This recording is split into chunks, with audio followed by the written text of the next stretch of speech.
What is going on, guys? It's your boy Ryan here. Excuse the lack of gameplay for this. I'm not gonna have gameplay on the other one as well. I'm trying to get these videos out here as quick as possible, so excuse me for that.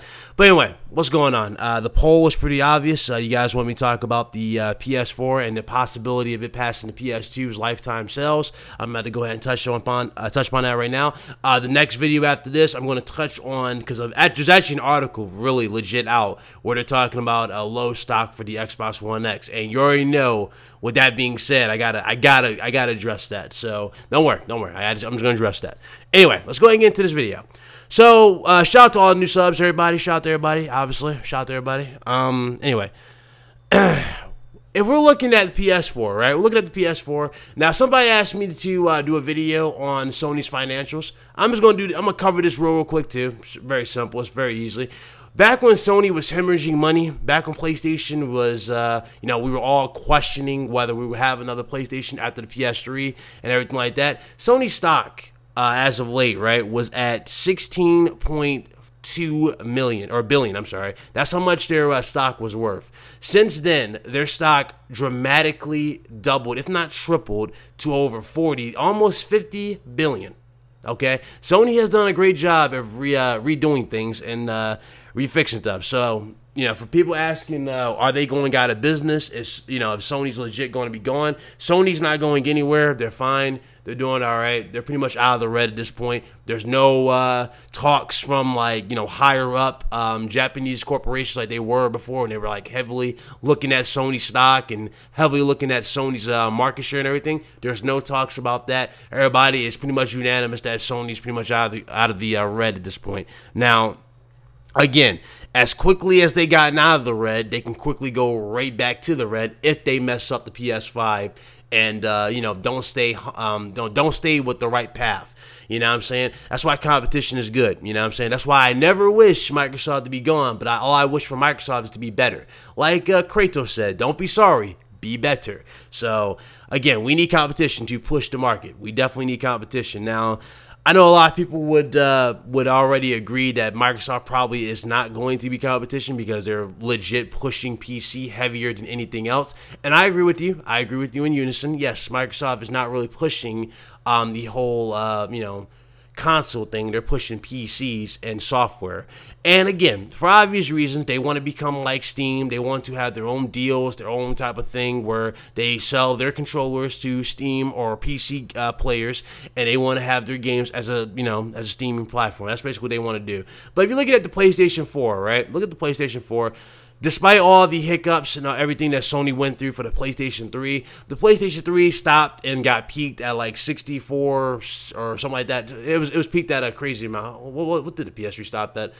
About 70 million, something like that, 70-something million units sold worldwide for the PS3, and that's pretty good. That's pretty good for the PS3. Looking at the PlayStation 4, now again, the PS3 was part of by far the longest console generation we ever had with the 360. So for the PS4 to already be pretty much at 70 million, and it's only been out since 2013, that's pretty impressive. Now looking at the overall sales.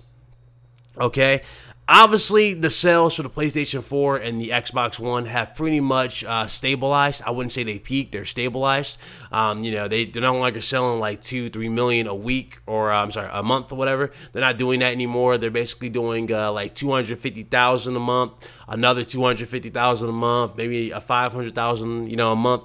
That's what they're doing. That's what Sony's doing with the PS4. The Xbox, we haven't really gotten any numbers, but it's estimates from VG charts, so you gotta take that as you will. But yeah, it's fairly easy to suggest that they could pass the PS2. But honestly, I don't think they're going to pass the PS2. The PS2 is probably one of those consoles where it was like a once-in-a-lifetime type of thing.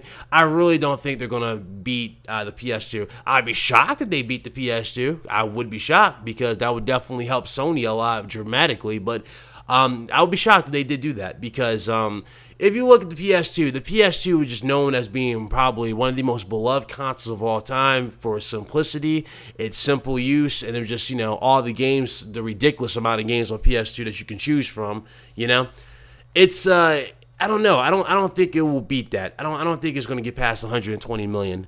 But as far as it like getting close to it, I would say that the PS4 is like overall peak where it will reach in terms of sales. I'm thinking it will stop at like a little over 100 million just at this rate. And the reason why I said 100 million, let's be real here. If you guys been watching me for a while, I did PlayStation News a while back when Sean Layton said he expected that Spider-Man would push the PlayStation 4 sales into the 100 million sold range. So again, with that being said, it could very well have done it. But we also got to factor in a few other things for for next year.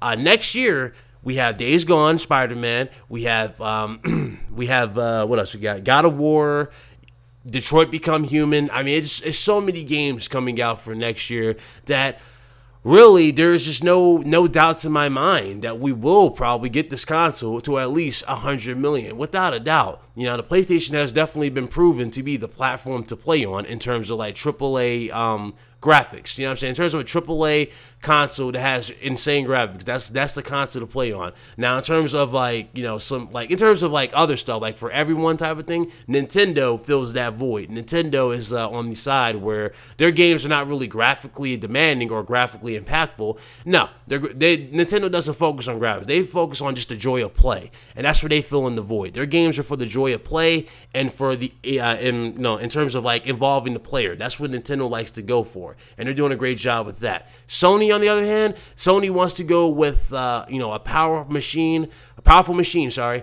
that gives the consumer more, just more of a visual impact on one, and gives you more of an experience of that nature while touching on mature themes and things like that. That's what Sony likes to go for.